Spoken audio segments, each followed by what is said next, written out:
I was like, Dolly literally last week was like, you haven't touched a single Christmas jumper yet. I was like, I know, and I've got one for every day of the month, and I've started only yesterday. So now I'm like, yeah, I have to wear a Christmas jumper all the way up till New Year's Day.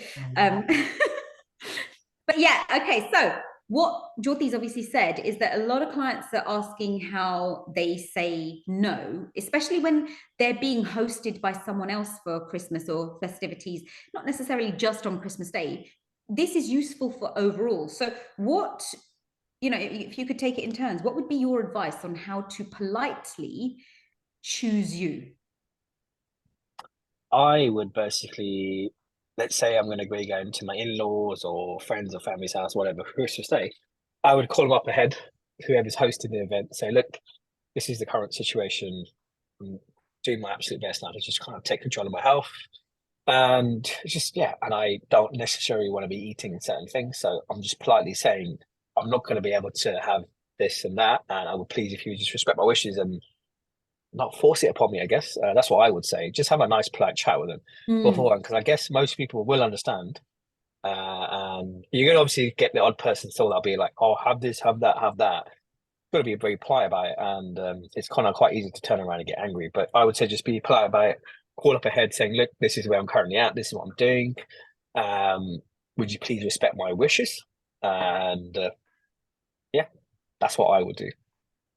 I love that because being honest is always the best policy. However, remember, the Asian culture is a feeder culture. We are. So when we want to show our love, we tend to do it by being overbearing from a food and drink perspective. We want to feed them and make them happy. So I can understand that they find it difficult to say, look, please don't force this upon me and respect my wishes. Because most people in Asian families will turn around and go, no, but please do it for me. Do it for me, i.e., be the people pleaser to make me feel good and valuable as a host. Well, then I think you got the other side of it. Then if you know that it's going to probably be a case where there's going to be a bit of extra food, then you create buffers. So really and Yeah, truly, that Christmas meal, yeah. Christmas meal is going to be the one meal. Okay, it turned into a day, fair enough. But then, how much actual damage will you do in that day, really and truly, in terms of Agree. body fat? So I but want to come still, back to that one. I want to come back to that one. Jyoti, Claudia, what about your guys? What's your best ways of being able to say no politely to a host? I mean, for anyone, like a lot of my clients haven't actually, if they're going away and they haven't told the host that they're on program or they're on a plan. I think saying something like, I'm really full right now, I might have something later, or just, saying no, but in a polite way, that I've just had this, I might have something later, or, I might have something else instead. I think that's, if you haven't told them and you're trying not to have that focus on you, just being like open about it as much as possible is probably the best way. And then again, trying to have like your breakfast on plan, being mindful of portion sizes. So if you are, loading up your plate with veg first, half a plate of veg, and then focusing on your protein to get around that part, and actually listening to your hunger cues and asking yourself, like, do I need a starter, a main, and a dessert? Do I need 3 desserts, or can I just have one slice of cake, or one mince pie? That's a really, really important point that you've made there. Because what I notice is that I obviously do watch people when they're out. I'm just generally a people watcher anyway. But I notice that even when people are full, they like to be able to behave like everybody else. I.e., if someone else is loading up their plates with 3 desserts, it's not even just FOMO. It's like, well, I should be doing the same. And in that whole hubbub and energy and excitement, they lose that self-awareness, that ability to check in on themselves and go, do I actually want this? Like, yes, it's Christmas, and the premise is indulge, like go mad just because everybody else is. But actually, if I tune into myself, do I actually even want this? We kind of get carried away in that whole Christmas vibe and overfeeding frenzy and everybody else doing it. And we don't really take stock of what it is that we want in that moment. Because it may just be a case of, I'm doing it because everybody else is doing it. And is that what my body needs? No. So I think it's a lot of self-awareness. So when you say, I might have a little bit later, but actually making sure you've got your veg, your protein as a priority, you can then make choices effectively because you're not doing it, A, from hunger, and B, you're not going to overindulge. And one of the very, very lovely things that you just said is make sure you eat breakfast, because a lot of people will starve themselves because they intend on going crazy in that meal. By that point, you're so hungry that your ability to be conscious about your choices is kaput. So I'm going to come back to you because I'd love to hear what you think are good breakfast choices on Christmas Day to make sure that you are in a great place to make better choices later on. Claudia, what about you? How do we say no nicely to someone who's like, go on, have some more, have another drink? Well, you have to recognize, one, that you're an adult now. So, yes. And it takes a lot of time. The other Trust thing, Claudia to be like, no, but I love it. Yeah. Well, it takes time, doesn't it, to move away from that situation of look, I am a mother. I have my own children, even I'm a grown-up. So if I don't want to stuff myself, literally, that, so again, joining in is fine because you can have a bit of, I don't know, there's a lot of like vegetarians, but you can still have a lot of protein-based food. You can have your veggies, you can have a small bit of like potatoes and kind of a little bit of gravy over. So you can still participate, or it not to be super, super noticeable that you're sitting there not eating anything. Yeah. But again, it depends on how you've got to think where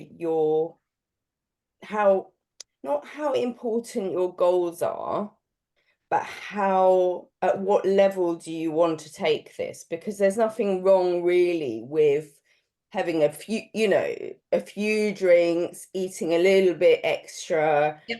Relaxing, not stuffing your face till you're numb kind of thing. There's nothing wrong with that also. But then if you decide that you want to take it, that it's so important to you, nothing else matters than staying on plan, or you've been firm on plan up until now, and it's not something that you particularly want to do. If it was down to you, you would prefer to like bring your own food or whatever, then what Indy said about explaining is going to be important, because if you choose that road, then obviously it's probably better to kind of, it depends who's there and what. But I think you made a great point, by the way, and I love that. I know that people are going to be polarized when we say, well, you're an adult now.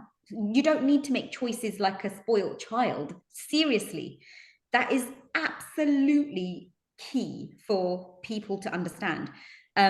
But there's also the premise of a lot of people who are working on themselves are working on themselves in secret.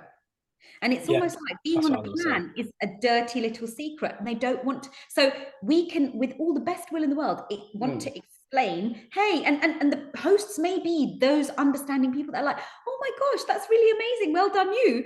But if we are not okay sharing our journey and being vulnerable and wanting to share the fact that this is important enough to me to have taken steps to get a coach, get on a program, and really get the help that I need to improve myself, and I don't want to share this information, it becomes a little bit tougher to say, okay, here's what's happening, if you could. Then I think you have to just participate subtly and quietly, so that it's not, you're not sitting there with an empty plate, you're actually are joining in. But you don't want to have more and more and more, and you have to just it's part of the journey, as part of their journey to assert It is, themselves. And yeah. so I'm really happy with, no, thank you. I really am quite full and I feel Yes. really good and I've really enjoyed my meal and it was delicious. But Yes. that is, I'm quite comfortable with where I am. Thank you. So That's what basically can they say? I mean, they can bitch about you behind your back, but that's it's true. Yeah, I mean, promise you it's will. gonna go, really, because you've you asserted yourself and you have joined in, so you've not been rude. So what else is there really? Why, I think that the is rest you have to give it back to them because that's their own. yeah, you got to have your projection. boundaries and put Yeah. your journey first. Yeah, And because you obviously, have to feel that you've still participated. You haven't sat there with I've an done my bit. plate Yes. or anything. So what's the problem, really? I My also think like if you do go off the rails a bit, let's say for example, then you just take responsibility of your actions and you pick yourself up the next day and carry on. Exactly. It's absolutely. not a I'm not. big It doesn't deal. mean like we have free roll on Christmas Day and eat loads of bad things and have loads of drinks, but ultimately, it is still going to be one meal, one day. How much are you going to genuinely eat to put on fat the next day? You The issue won't. arises. Yeah. You won't. The, It's just how much do you open the gates? Because then are you going yeah. to say, I fucked up today, so fuck it the whole week. That's what I mean. So I'm as soon as you're kind of exposed to all that food, you're then like, all right, you know what? I'll have one more day of it tomorrow. It's right. Boxing Day tomorrow, It's actually. Christmas. Boxing Day is where you traditionally have your leftovers. So I'm going to go and have that again. One day Yeah. turns into 2, 3, the whole week of it's And just then out the by window. that point, you're like, oh, New Year's is coming. I'll just start again from the 1st of January. Well, every day is the bloody 1st of January for your body. Do you know what I Yeah. mean? There's But I no, think in the context of Christmas Day, is like, okay, if we see it as it's it's almost like a free day, have what you want. yeah, But then yeah. you got to be able to take responsibility for your actions and say, come, the evening of like past 12 o'clock, it's like I'm back on. I'm That's it. back to making choices for me. Yeah. I want to go back to something that Claudia said because that is so key that we understand this. When you just said, multiple times you said, you know what, I've really enjoyed my food. It was so good. Thank you so much. We have to remember that most people, if you say no to them, they think that it's because you didn't like it or they didn't do a good enough job. And so they're looking for the validation of what they've provided you as a host by you having more. When actually, when you ask that complimentary and you say, look, you know what, the food was so good that I am actually really full. I would love to have more, but I physically don't have space for it. But thank you. It's been amazing. That person, that host gets that validation and they know, okay, this is so, thank you so much. You've confirmed I did a good job. Are you sure? Yes. Okay, awesome. I'm not going to bother you again to have more because you have enjoyed it. Also to what Claudia says, who's plating your plates? Like who's putting the food in? You are, aren't you? Like when we're adults, we pick always, our own right? thing. I mean, but even These like in my families instances where yeah, but even in my family, fair enough, like we will plate each other, but we'll be like, oh, that's enough. And they're like, cool, it's not like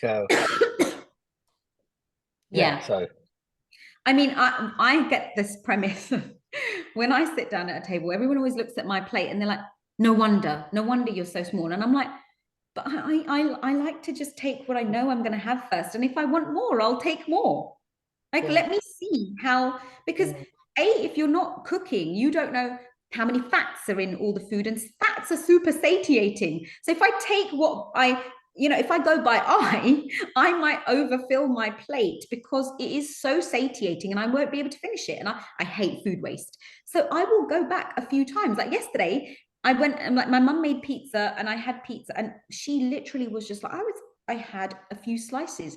And she was like, oh my God. And I said, I am really hungry, mum, but also like my body is able to take this. Like I did a great session today.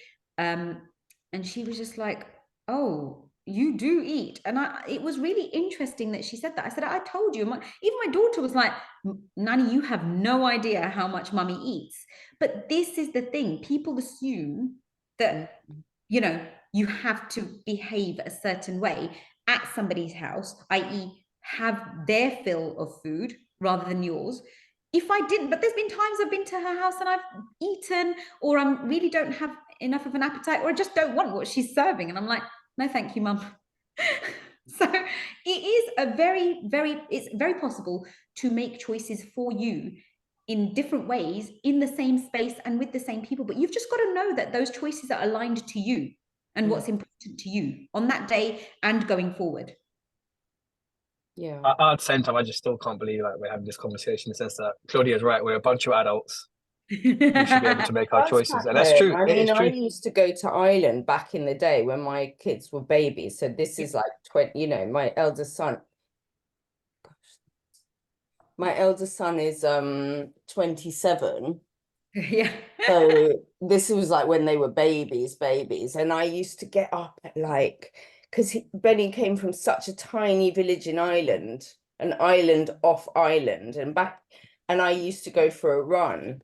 Yeah. And I felt so anxious because as much as it was so rural, like people in those days didn't do running, and I was conscious of, I don't know, like now when I look back, I think like everyone was asleep, but I was even paranoid about curtains twitching as I ran past, and it was like I didn't really enjoy it because I had this whole, I don't know, that's kind of an example of it. So it's growth, and it takes a long journey, but when are you going to start when are you going to make the start? Because we don't just wake up and not go back to old customs and traits. And if we've been brought up, you know, in these ways culturally and different stuff like that, it takes time to change, and it takes time to, you know, change others, or for them to accept you, or whatever it may be. Making choices for you. It's also looking back and thinking, because I think Christmas is a time where you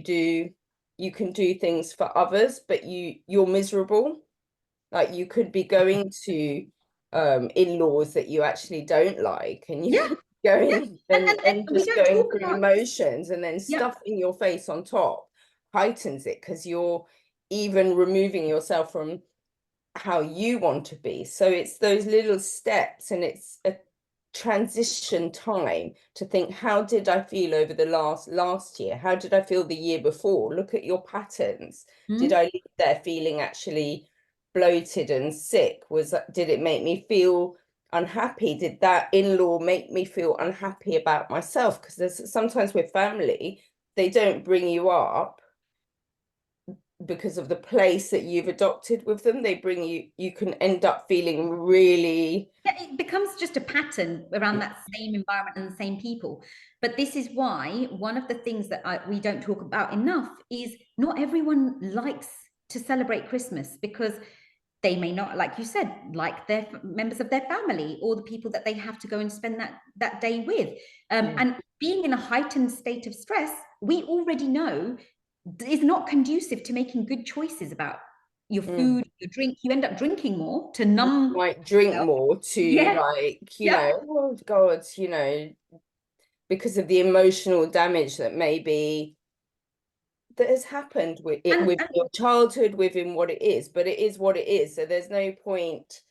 But comfort eating, the first person to change is going to be you, not to worry about what they're doing. Because I think we can spend so much time going back and analyzing childhoods, and if you start to learn to just change you, then things around you and the way you deal with things and the way you perceive others is always going to be better, because you're becoming or proud of becoming in a better place. Yeah, and that does take time. So if anyone's worried about it over Christmas Day in a few days' time, literally a few days' time now, this isn't something that they're going to crack before the day comes along. So have you guys got any last minute tips on how to, not just around food, but even in the whole energy of the situation, especially if you're not looking forward to Christmas, what would you say are your best tips to be able to get through the day the best you can? So for example, comfort eating tends to be one of the things, if you're not going to be around the people that make you feel good, I would say in the morning, carve out some space first thing in the day. Like Claudia used to go for a run before Christmas Day began. Like for me, it was a quick workout, 20 minutes, and getting my head in a space where I could deal with things much better. You know, not to say I don't love my family, but you know, conflicting personalities come together. There's always things. different energies and No, frequencies. I would definitely say start the day off with some time for yourself, even if it's just Yeah. go for a walk, grab a coffee, have that moment for you, and you just set the intention for the rest of the day. Like, I think you've just got to be in a place where, firstly, how important does this goal really mean to you? And if something does happen where you do actually eat a lot more than you intended to, or drink a bit more, just take responsibility of your actions and just pick yourself up the next day and carry on. Because sometimes it's not necessarily just our habits that influence what we do. It's going to be our gut bacteria, because the little Yes. our body craves certain things. It's like I know Christmas Day for me used to be just gorging away sweets, chocolates, everything you can think of. I'd have like 3 servings of the food. And Boxing Day, you'd feel like rubbish. Yeah, but because obviously my body's craving that sugar. But now I'm obviously taking the time to understand my biology and what I needed. And I'm not like that now. So the last few Christmases, I've literally just had 1 plate of turkey and some veg, and I'm happy. That's it. Yeah. But it's a process, isn't it? So sometimes your actions aren't going to just be down to the environment. It's going to be what's happening within you and your gut as well. So ultimately, my advice for this case would be like, it is one day. Do what you feel is best for that day. Obviously you could have our input, but you've just got to then pick yourself up the next day, take responsibility of your actions and move forward, because that's what I would do. You can't beat yourself up, because when you look back and you'd be like, I was so stupid, I just should have had that meal. It's not like it would have messed up the whole no 6 guilt. months or 12 no months. guilt, Yeah, no guilt. no turning back the clock, nothing. It's cool. Just move on from where you are now. Be present, whether it's after the behaviors that you didn't like, or whether it's pride of the behaviors that you instilled in yourself for the day. Jyoti, what about you? Any tips from you? I agree, like starting the day with some sort of self-care for yourself, but also like going out with the family for a walk. Like, we will start the day on Christmas Day and we'll go out for a walk, a nice walk. And sometimes the kids, if there's going to be lots of kids and they've had loads of sugar and they need to just go out for a walk mid-afternoon. And I bet you bump into so many others who do the same thing, because that used to be the same. Like, we'd do that at my mum's house when we lived in Croydon, and we'd bump into so many other families who had the same mentality. Yeah, and also if Christmas Day is a stress, just breaking up the day, going out for some fresh air, or just taking yourself out of that environment might help. Away from the boxes of chocolates that come out in between meals, right? Yeah, I love that. Going out for a great walk on Christmas Day is one of our favorite things that we do like to do. It is the ability to not just get away from all of the crap that's sitting there that you'd mindlessly be chomping on in front of the TV or whilst you're playing games, but also if you're going straight after a nice big meal, your insulin levels will be much, much better. Those spikes will be managed in so much a better way. So then you're craving less later as well. And your body digests it better. A good walk after eating a big meal is so, your digestive system's happy, mentally you're happy, you're in a good emotional space, and you're going to avoid those big insulin spikes. So it stabilizes the whole day. So I love that walk idea, Jyoti. I'm going to stop the recording now.